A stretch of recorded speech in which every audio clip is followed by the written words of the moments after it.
Hello everyone. The CIA is not a complicated mechanism, nor difficult to understand. In fact, it is simply a different name for an old enemy. The Vatican came first, and it was that structure of priesthood despots based out of Rome that seeks to establish a global Roman Empire, much larger than the one from antiquity. Of course, they couldn't do this under their own name, so they needed to establish the Order of Jesuits, or the Society of Christ, which is simply another name for the Knights Templar after they were driven into Portugal. And of course, eventually, the Jesuits gained the ire of the public, and so they again had to change their name, and this they came up with the Central Intelligence Agency. Now, the Central Intelligence Agency has a very basic system of operation. First, it collects taxes and funding from the U.S. populace in the Americas. Now this allows them to collect taxes and drug money from places around the world. And of course they also collect drug money from the United States. And then this money, while some of it might end up in the hands of the Vatican and other Jesuits, is used to fund operations like Midnight, a subset of MK Ultra, Operation Mockingbird, and of course the current operation of the thing that will not be named. And naturally they use the United States as a springboard to infect the rest of the world. The intention behind the CIA and the Jesuits can be found in one simple phrase spoken by their founder.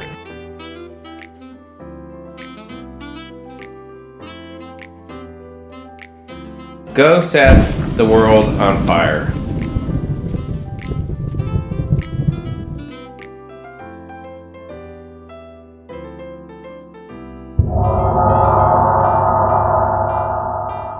Now, the Central Intelligence Agency's link to the Jesuits is fairly obvious when looking at their symbol.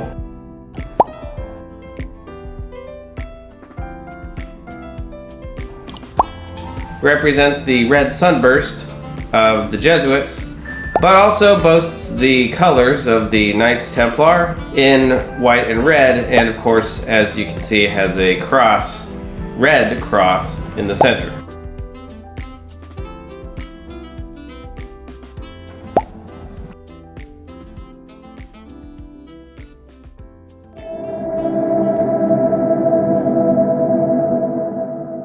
Now, when looking at the history of the Jesuits and the CIA, we must take a look at the American Indian Boarding School experiment and two articles, one written by Melissa Mejia and the other can be found on the National Native American Boarding School Healing Coalition. Of course, both of these outlets are heavily propagandized and misleading. Quote, "The truth about the U.S. Indian boarding school policy has largely been written out of the history books. There were more than 350 government-funded and often church-run Indian boarding schools across the U.S. in the 19th and 20th centuries. Indian children were forcibly abducted by government agents, sent to schools hundreds of miles away, and beaten, starved, or otherwise abused when they spoke their native languages." Now let's go into further detail about what type of abuses were inflicted, but this is a simple definition of child trafficking. Now, with methodology, we find the fingerprint of the Jesuit order. Quote, "Beginning with the Indian Civilization Act Fund of March 3rd, 1819, and the Peace Policy of 1869, the United States, in concert with and at urging of several denominations of the Christian Church, adopted an Indian boarding school policy expressly intended to implement cultural genocide through the removal and reprogramming of American Indian and Alaska Native children to accomplish the systemic destruction of Native cultures and communities. The stated purpose of this policy was to kill the Indian, save the man." And save the man. They should put "and" there because a comma does not mean "and." Between 1869 and the 1960s, hundreds of thousands of Native American children were removed from their homes and families and placed in boarding schools operated by the federal government and the churches, though we don't know how many children were taken in total. By 1900, there were 20,000 children in Indian boarding schools, and by 1925, that number had more than tripled. The U.S. Native children that were voluntarily or forcibly removed from their homes Families and communities during this time were taken to schools far away, where they were punished for speaking their native language, banned from acting in any way that might be seen to represent traditional and cultural practices, stripped of traditional clothing, hair, and personal belongings, and behaviors reflective of their native culture. They suffered physical, sexual, cultural, and spiritual abuse and neglect, and experienced treatment that in many cases constituted torture for speaking their native languages. Many children never returned home, and their fates have yet to be accounted for by the U.S. government. Now, this article is likely written by the CIA, by a CIA operative. However, these church schools mentioned are specifically Jesuit schools. But let's look at what Google has to say, that lovely propaganda mechanism of the aforementioned agency. In 1891, a compulsory attendance law enabled federal officers to forcibly take Native American children from their homes and reservations. The American government believed that they were rescuing these children from a world of poverty and depression and teaching them life skills. Well, that's definitely a lie. Next, quote, Native American boarding schools first began operating in 1860 when the Bureau of Indian Affairs established the first on-reservation boarding school on the Yakima Indian Reservation in Washington. Shortly after, the first off-reservation boarding school was established in 1879. The Carlisle Indian School, located in Carlisle, Pennsylvania, was founded by Richard Henry Pratt. He modeled the boarding school off of an education program he designed while overseeing Fort Marion Prison in St. Augustine, Florida. He developed the program after experimenting with Native American assimilation education on imprisoned and captive indigenous peoples. Pratt served as the headmaster of the Carlisle Indian School for 25 years and was famously known for his highly influential philosophy, which he described in a speech he gave in 1892. He stated, "A great general has said that the only good Indian is a dead one. In a sense, I agree with the sentiment, but only in this, that all the Indian there is in the race should be dead. Kill the Indian him and save the man." Now, of course, that last quote is written correctly, grammatically. However, this clearly reflects the idea of a human race and a person who despises humanity, as most Jesuits do. Anyway, attendance to the boarding schools was made mandatory by the U.S. government regardless of whether or not indigenous families gave their consent. Upon arrival, Native children were given Anglo-American names, bathed in kerosene, given military-style clothing in exchange for their traditional clothing, and their hair would be shaved off for the boys and cut into bob styles for girls. Education primarily focused on trades to make Native students marketable in American society. Male students were taught to perform manual labor such as blacksmithing, shoemaking, and farming, amongst other trades. On the other hand, female students were taught to cook, clean, sew, do laundry, and care for farm animals. Standard academic subjects like reading, writing, math, history, and art were also taught. However, these subjects emphasized American beliefs and values. For example, students were taught the importance of private property, materialized wealth. Students were forced to convert to Christianity and celebrate American holidays such as Columbus Day. Richard Henry Scott eventually implemented a placing out system that placed Native students into American communities for a certain amount of time, varying from a summer to a full year. These programs tended to exploit students and use them for domestic and physical labor. Now, the basic takeaway from this is that the philosophy behind this methodology is reflected in the cardinal principles of secondary education, and these American Indian border schools were simply a test program, simply formed a test program for the large-scale operation that was eventually rolled out on the public in 1918. Now, in the next part, Native students were not allowed to speak in their native languages. They were only allowed to speak English regardless of their fluency and would face punishment if they didn't. The discipline enforced at these boarding schools was severe. Punishments varied and included privilege restrictions, diet restrictions, threats of corporal punishment, and even confinement.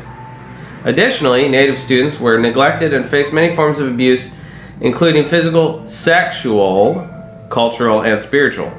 They were beaten, coerced into performing heavy labor. Their daily regimen consisted of several hours of marching, and recreational time consisted of watching disturbing movies such as Cowboys and Indians. Since they were used as forms of punishment, food and medication attention were scarce. This led to boarding schools becoming more susceptible to infections and diseases like tuberculosis, the flu, trachoma.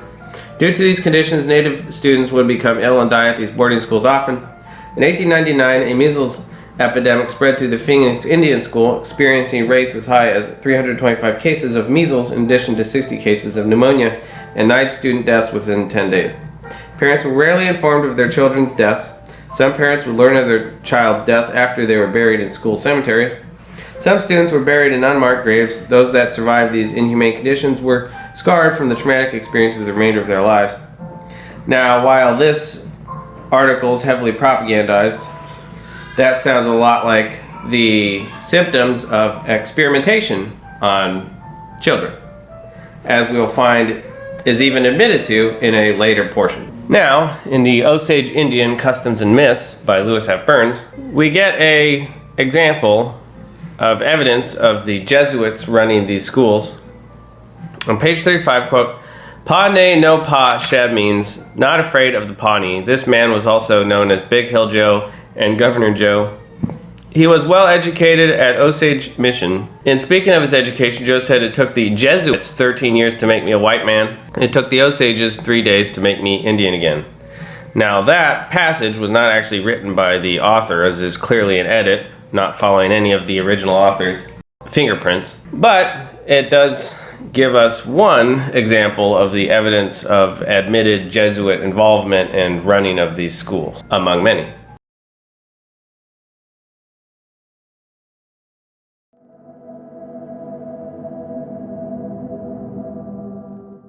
In two articles that talk about the irradiation of oatmeal. Now, quote, "In our case, the participants of this experiment, some 100 young boys from Fernald School in Waltham, Massachusetts, were forced to eat material with radioactive properties.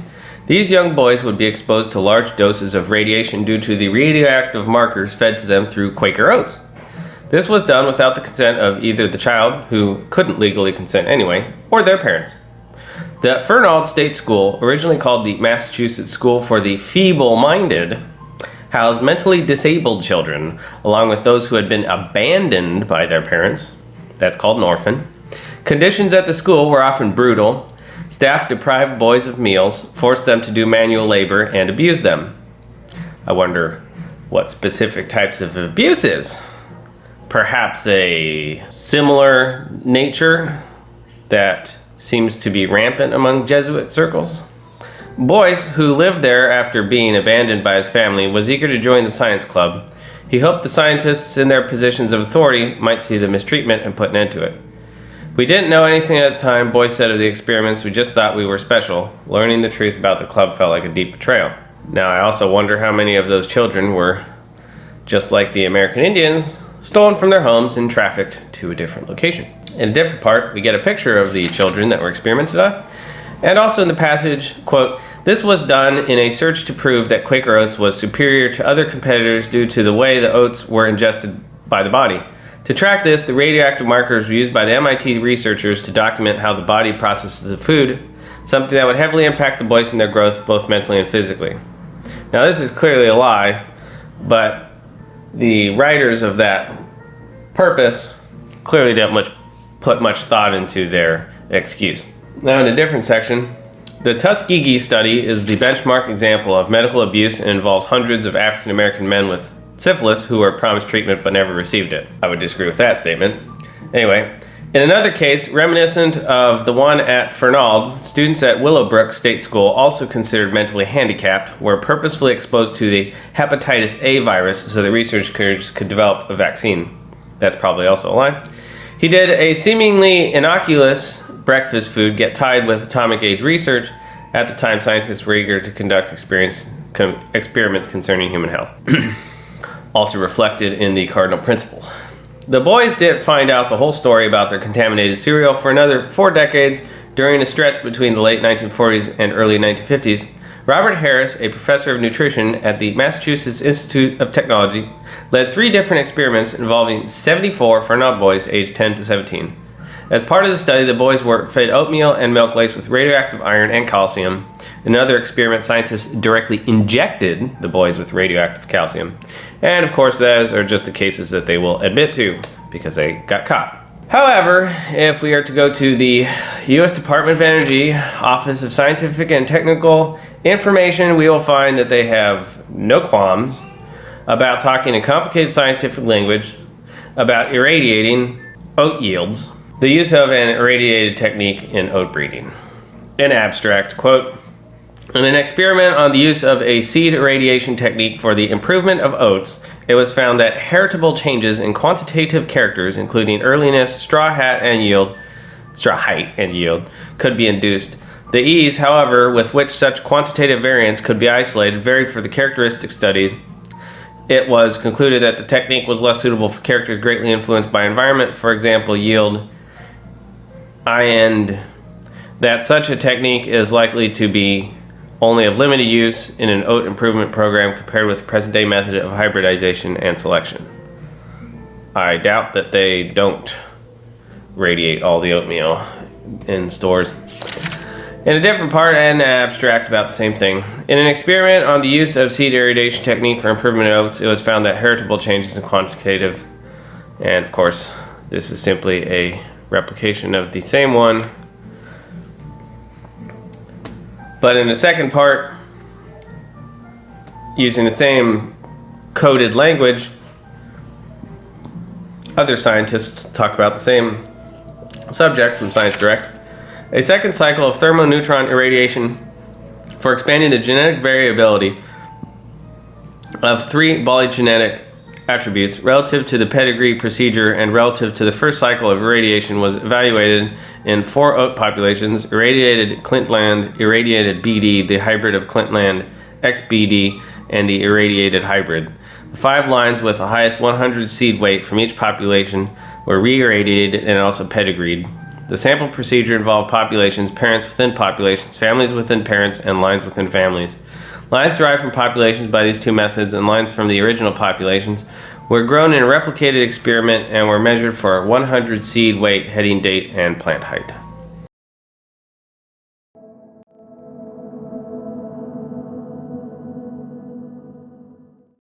Now in this next portion of the video, we get a look at the experiment stage of the CIA when they were rolling out various experiments before the implementation stage. And this all started with the transfer of Nazi scientists from Europe that were rescued by our Jesuit government working together with the monsters, as they equally are. In the Smithsonian, also one of the many propaganda outlets, this scandal is admitted to, but also editorialized and explained away in an article by Annie Jacobson, likely a CIA operative herself. Quote, "One example was they had no idea that Hitler had created the whole arsenal of nerve agents," Jacobson says. They had no idea, allegedly, Hitler was working on a bubonic plague weapon. That is really where Paperclip began, which was suddenly the Pentagon realizing, wait a minute, we need these weapons for ourselves. That's highly unlikely. But just studying the weapons wasn't enough, and the US military wasn't the only country eyeing Nazi scientists. Their one-time allies in the Soviet Union were doing the same thing. If the Soviets were going to press their former enemies into service, American military officials didn't want to be left behind, so the US government hatched a plan to bring 88 Nazi scientists captured during the fall of Nazi Germany back to America and get them back on the job, only this time, according to History.com, they were working for the US under a project known as Operation Paperclip. Now, as usual, they use the subject of the Soviet Union, as has been used many times in the past, to wage warfare against US citizens on behalf of clandestine groups, which are clearly the Jesuits, on behalf of the Vatican. And it is no surprise that one of these Nazi scientists worked on something called the Apollo program, considering that the Jesuits are sun worshippers that believe in Helios and the god Apollo. In a different section, from a different article about something called Operation Midnight, we get a connection to Operation Paperclip when it states, America's spies began searching for mind control substances during World War II. As the conflict raged, the Office of Strategic Services, the precursor of the CIA, implemented Truth Program in hopes of discovering a means to coerce prisoners of war to reveal their secrets during interrogations. The OSS initially toyed with concentrated liquid form of marijuana rather than the newly discovered LSD, according to journalist Gary Kamiya, writing in the San Francisco Chronicle. George White, an OSS captain and ex-federal narcotics agent, gave the first dose to a New York mobster in 1943, as if that can be believed. But every subject but one, and he didn't smoke, gave us more information than we had before, one of White's colleagues recalled. However, the results were ultimately deemed inconclusive, Kamiya wrote. Of course, interrogation was one of very few motives for this type of experiment, which we find in the CIA's Operation Midnight Climax, which is exactly what it sounds like, according to this article by Doreen Kavanaugh, where agents lured Johns to brothels for drug-laced encounters. Quote, on April 13, 1953, CIA Director Alan Dulles authorized Project MKUltra, the controversial series of experiments aimed at developing mind control techniques and discovering a truth drug. Agents dosed subjects with LSD and other psychotropic narcotics, hypnotized them, and exposed them to radiation and electroshock therapy. Some of the participants volunteered, but others did so unwillingly and unwittingly. In a portion of this article, we find a explanation of who was targeted. Quote, the prostitutes picked up the Johns at local bars and brought them back to the makeshift brothel. White and his fellow agents preferred them men from working class or financially disadvantaged backgrounds. The idea was that subjects with limited social status would attract the least attention and be less likely to cause any issues. An unsuspecting John would think he had bought a night of pleasure, go back to a strange apartment, and wind up zonked, Marx wrote. Of course, official documents employed vague, bureaucratic language when portraying the encounters, of course. A report written by Gottlieb, probably a Nazi, that survived the purge described the process as follows. Certain individuals, in brackets the prostitutes, would covertly administer this material, in brackets the drugs, to other people, in brackets the Johns, in accordance with, in brackets White's, instructions. Now in another part, we see some of these delivery methods replicated in current operations today, which the CIA obviously would never admit to. Quote, their TSS technical services staff, scientists tested such MKUltra specialties as stink bombs, itching and sneezing powders, and diarrhea inducers. TSS's Ray Treichler, the Stanford chemist, sent these harassment substances out to California for testing by White, along with such delivery systems as a mechanical launcher that could throw foul-smelling objects 100 yards, glass ampules that could be stepped on in a crowd to release any of Treichler's powders, a fine hypodermic needle to inject drugs through the cork in a wine bottle, and drug-coated swizzle sticks. Now in a different section, quote, but the MKUltra team considered the first San Francisco safe house such a success that they opened a second one across the Golden Gate Bridge in Marin County. White also oversaw this operation. Now the success there is not stated, but likely means they achieved what they were looking to achieve. Now in the next part, the CIA attempted to destroy all records of the program, leaving behind only 7 boxes of official files overlooked during the document purge. But a few stories survive. One of the strangest revolves around a series of uncontrolled experiments named Operation Midnight Climax. That only makes you wonder how many other documents detail different parts of the experiment. And in a separate passage, we find out that some of these people that were drugged were not exactly, would not fit the description of what was previously said when, quote, Wayne Ritchie, a deputy U.S. Marshal, knowingly drank an LSD-contaminated beverage at a Christmas party. Out of his mind, he attempted to rob a bar at gunpoint, according to a haunting account at SF Weekly. He resigned from the Marshal Service but avoided jail. Unknowingly drank. And of course, in another part, we find references to similar projects of the successful Operation Midnight and MKUltra that they say was shut down. Of course, it was shut down in name, but not in practice, as the experiment was successful. The agency shut down MKUltra in the late 1960s after John Vance, the CIA's Inspector General's office, discovered the experiments. However, two related programs, MK Search and Project Often, continued until 1972 and 1973, respectively. And in the next portion of this, of course, they diminish the outcome, and this is clearly editorializing by some sort of CIA operative misinformation campaign. Quote, there were real human victims as a result of these programs, including at least one death. Numerous subjects suffered permanent mental and psychological degradation. At least Operation Midnight Climax was a failure. That's not what they said earlier. And an embarrassment for the CIA. It provided inconclusive, unscientific results with scant actionable intelligence applications. It besmirched the reputation of the CIA both in terms of ethics and practicality, and negatively affected the lives of hundreds of people. Now, of course, that is the same language that they used to diminish other citizens that had an issue in 2020 when only hundreds of people were against mandates and tyranny. And naturally, the only thing that they care about in this article is the reputation of the CIA and not any of the consequences of those experiments or the current anti-American operations being carried out by this organization. Now, in a different section, which might be talking about a different subject, but it shows the connection for a different operation, Operation Mockingbird.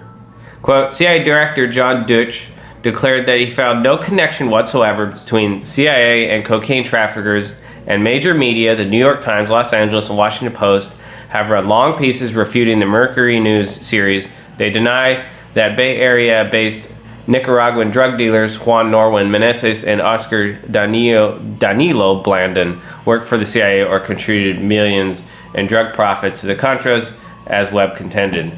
How coincidental.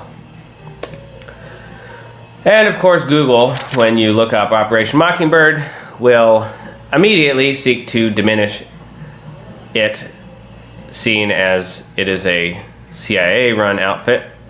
Quote, QAnon supporters have used the term Operation Mockingbird when referring to American media that spread what the supporters consider fake news.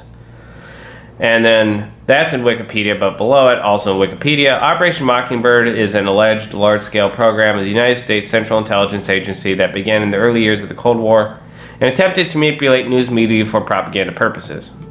Now let's get into what exactly is Operation Mockingbird. The CIA's plan to infiltrate the media by Kara Goldfarb.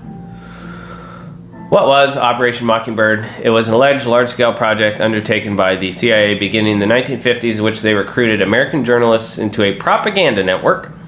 The recruited journalists were put on payroll by the CIA and instructed to write fake stories that promoted the views of the intelligence agency.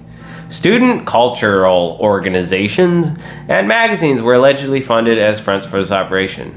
What a surprise, considering Jesuits and CIA operatives tend to be the professors at universities. And of course, in a different section, journalists were reportedly blackmailed and threatened into this network. CIA's financing of independent and private organizations wasn't just meant to create favorable stories, it was also a means to covertly collect information from other countries that were relevant to America's national security. Of course, when they mean America's national security, they mean something completely different than what we might think they mean.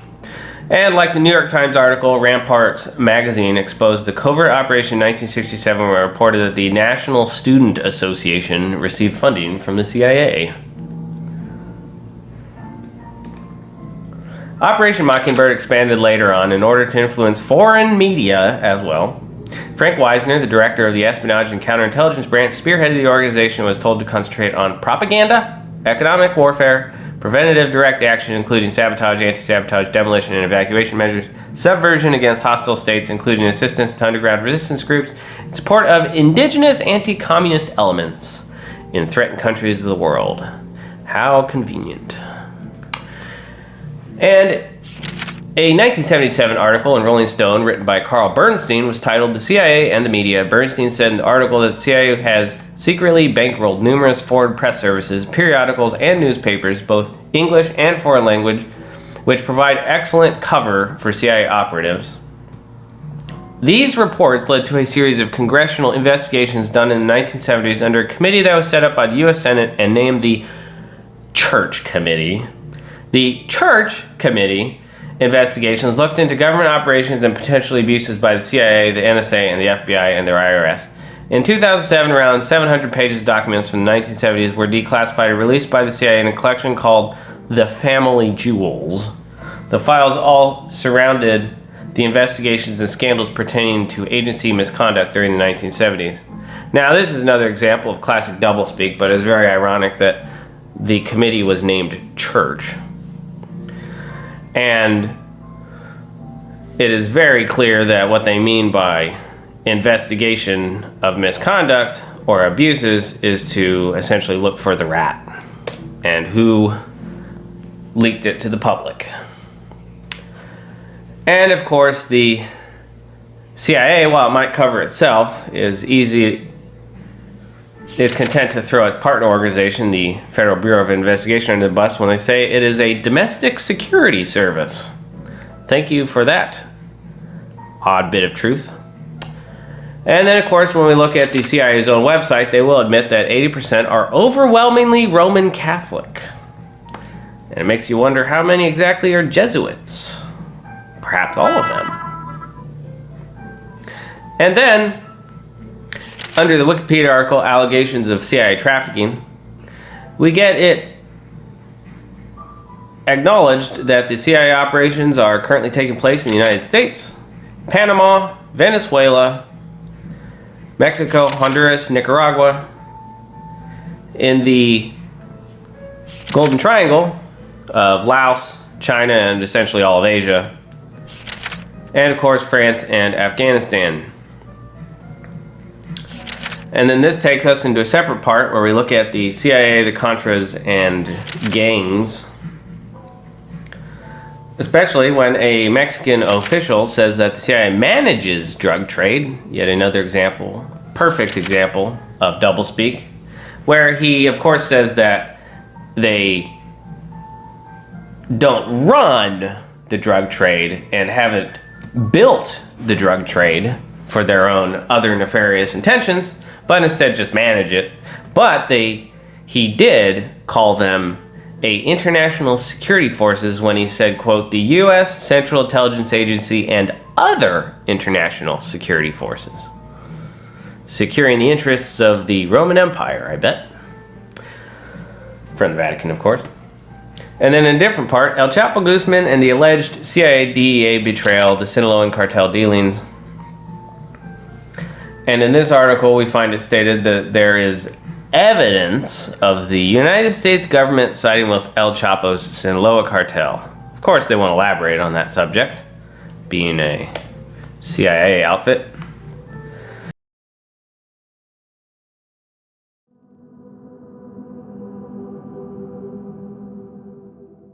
Now, when we look at other operations done with the help of CIA and other federal organizations, we find Agent Orange and U.S. veterans, and of course the Operation Fast and Furious.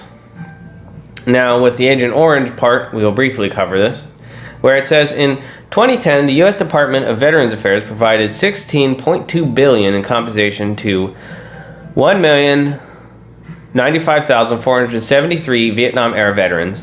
The agency does not relate these services connected benefit figures directly to Agent Orange/Dachshund exposure or to any other possible causes of illness, nor does provide data on total compensation for the year since the war ended.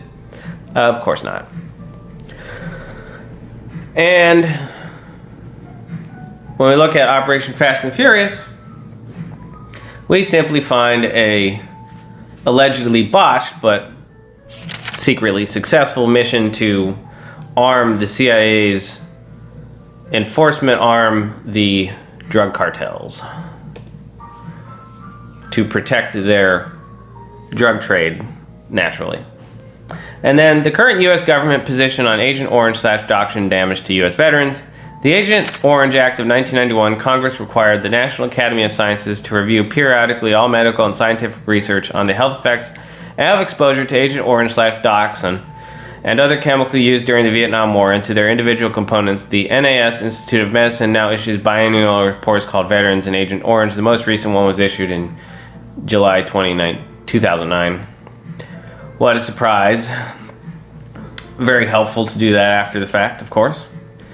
And then the U.S. Department of Veterans Affairs now allows compensation to anyone who had boots on the ground in Vietnam or served on particular U.S. Navy ships ashore from 1962 to 1975, about 2.8 million people, and suffers from any of these diseases: soft tissue sarcoma, non-Hodgkin's lymphoma, Hodgkin's disease, chloracne, chronic lymphocytic leukemia, respiratory cancer, prostate cancer, multiple myeloma, amyloidosis, peripheral neuropathy, porphyria cutanea tardiva, type 2 diabetes, and spina bifida in offspring, Parkinson's disease, hairy cell leukemia, and ischemic heart disease were added to this list in 2009.